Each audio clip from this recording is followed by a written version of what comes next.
গাইবান্ধা জেলার সাঘাটা উপজেলা বিএনপির সদস্য সচিব ও ঘুড়িদহ ইউনিয়ন পরিষদের চেয়ারম্যান সেলিম আহমেদ তুলিপ কর্তৃক সাঘাটা উপজেলা মহিলা দলের সভানেত্রী মৌসুমী আক্তার মিষ্টি এর বিরুদ্ধে শ্লীলতাহানি ও প্রাণনাশের হুমকির অভিযোগে প্রতিবাদ জানিয়ে সংবাদ সম্মেলন করেছেন।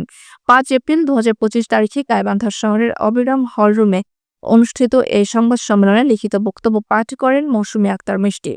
তিনি জানান, প্রায় 3 বছর আগে সাঘাটা উপজেলা মহিলা দলের সভানেত্রীর পদ নিয়ে সেলিম আহমেদ তুলিপের সাথে তার বিরোধ শুরু হয়।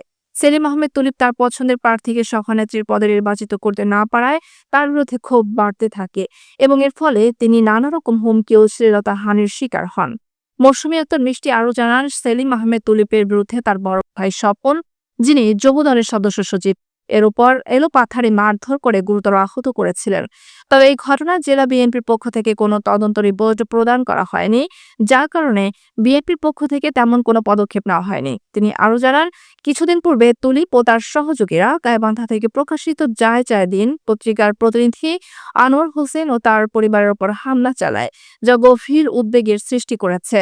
এই পরিস্থিতিতে মৌসুমী আক্তার মিষ্টি জানিয়েছেন, সেলিম আহমেদ তুলিপের বেপরোয়া কর্মকাণ্ডের কারণে তিনি বর্তমানে গভীর নিরাপত্তাহীনতায় রয়েছেন এবং তার জীবনের নিরাপত্তা নিয়ে উদ্বিগ্ন। এ বিষয়ে তিনি পুলিশ ও প্রশাসনের নিকট তার নিরাপত্তা দাবি করেছেন।